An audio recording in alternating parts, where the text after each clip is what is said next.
master diver, my friend, my shipmate, Ron Scholar.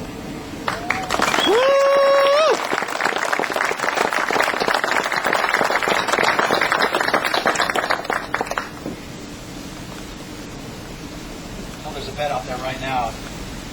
When, where, how much I was going to cry.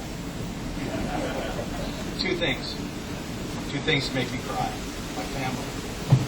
The American flag. I've been proud to serve in the United States Navy. I didn't have this written down in my speech, but every time I've been to a lot of these ceremonies, every time we do the flag ceremony, I get chicken skin. Have you been to PI? No chicken skin. Wow, here I am. I've been a participant of many of these as a master of ceremony, a side boy, and a guest speaker. Now, here I am. It's my turn. It's my retirement. Thank you, Commander Adams. Thank you, John. You've always been and will always be with us, bro. As with his story, I have my own.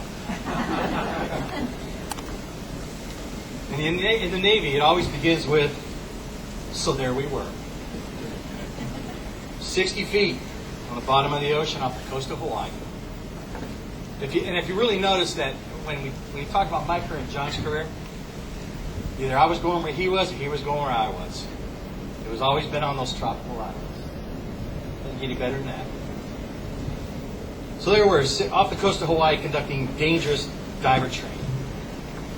I was stationed at EOD TEU-1. John had his arm fully extended in a whole rock face, fighting to release a crustacean from his lair. As I waited patiently with the mesh bag, expecting the supersized lobster, anticipating roasting on our girl back home, I noticed a cave off to my left. So as he fought the great beast, I went ahead and wandered over inside the cave to see what was in there. And to my surprise, there were two white-tipped sharks moving back and forth, quite agitated. I thought to myself, well, I'd best leave them alone, and I beat fins to get out of there. And as I turned my attention back to the battle, John was waiting for the crustacean. John had finally wrestled out of the hole the lobster, and he handed it to me. And again, to my surprise, it wasn't the great monster. It was about 4 inches. So he gave me the lobster. And I looked at it, and I'm like, okay, what am I to do with this? And he pointed to the bag. It goes in the bag. And as he had fought the battle and won it, I put the lobster in the bag. I turned to the cave, and I pointed. And underwater, we use hand signals. I went like this on my forehead to indicate that there was a shark in the cave. Well, as I pointed to the cave, John looked and didn't see my signal of a shark in the cave. So John turned to the cave and entered. Well, needless to say, about 15 seconds later, he came flying out of that cave. His eyes big as dinner plates. And he motioned angrily to me, why did I put him in the cave? And underwater, you can, doesn't matter. I went, he's like, so, and what I get to when I speak this story is, I've always used with students. What I get to is that the world that we live in and where we work, hand signals convey words. And we have danger at every turn. This is the life that we have chosen. And I can spend hours up here relating sea stories of adventures gone by. But I'm going to get on with these things. To my family, Commodore Lucas, CSO, Master Chief. Distinguished guests, shipmates, deep sea brothers, and friends, I'm honored for your presence here. This has been 28 years in the making. When I started on this journey in 1981, I had no idea I would be standing here in front of you 28 years later. By the way, it's 20 plus years. I have 7 months. It all counts for time.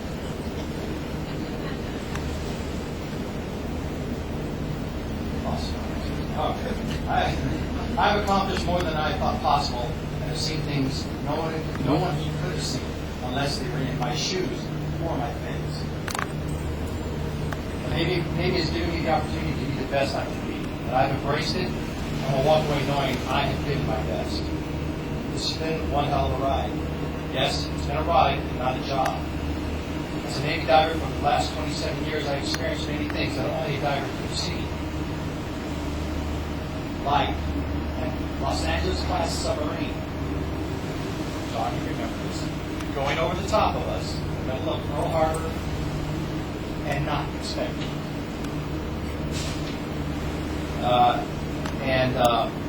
That is stuff at sea by me. Or walking on the bottom of the ocean 240 feet deep, salvaging USS Monitor, a vessel, our first nation's ironclad ship, sank in the 1800s.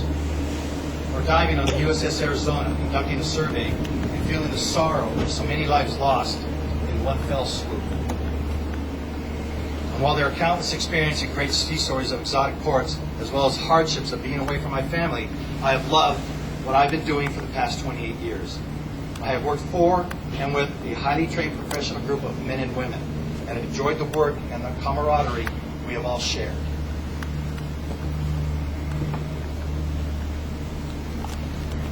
It will be cherished and sorely missed. There are too many people on the list to thank who have helped me realize my potential and guided me in my profession as a Navy man and a Navy diver. I have become who I am because of some of the individuals in the audience today, and many who are not here today. And while I've been guided by many, I have to stop and remember I am who I am because of one person. It is said that beside a great man is a great wife. My wife Nancy has been an angel and my rock. While I was on deployment for months at a time, she kept the home fires burning, being the mother and father to my son John. And while I helped defend this great nation, many know that one of the hardest jobs in the Navy is being a Navy spouse. And Nancy, with your understanding, love, and compassion, you allowed me to succeed.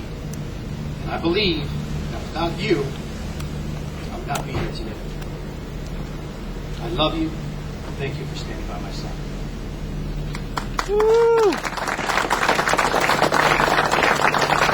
To my son John, you endured the hardship of growing up in the military, moving to different parts of the country and watching best friends move away. And wondering why Daddy was gone for so long. You have made me proud as I've watched you grow and mature into a fine young man. You are and forever will be my best friend. I love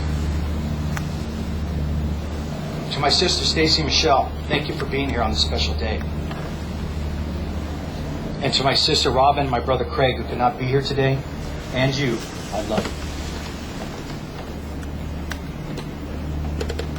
you. Master Chief Perry, Chief Volcamp, Chief Belisario, the men and women of EOD Training and Evaluation Unit 1, the finest unit in the Navy. Thank you for your effort today. If not for you, this special day would not have happened. And to the Lopez family, I could list all the names, but I don't have enough paper. Thank you. I love you all. Well, it's time to wrap this up. It's been an honor serving in the United States Navy. I'm a better man for it. And as is written on the plaque in my shadow box, when I am asked what I did in my life that was worthwhile, I can say with great pride and satisfaction, I served in the United States Navy. Again, I'm honored by your presence here today. My family,